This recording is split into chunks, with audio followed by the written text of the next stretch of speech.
How to check devices signed in to your Gmail account. In this video, I'll show you how to check the devices signed into your Gmail account.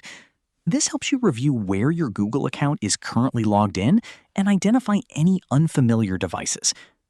Start by opening the Gmail app on your Android phone or iPhone. Tap your profile picture in the top right corner, then select Manage Your Google Account. Next, go to the Security tab and scroll down to the Your Devices section. Tap Manage All Devices to view every device currently signed in to your Google account. Review the list of devices. If you see a device you don't recognize, tap on it and select Sign Out to remove access to your account. That's it. You've successfully checked the devices signed into your Gmail account and can manage your account security more effectively.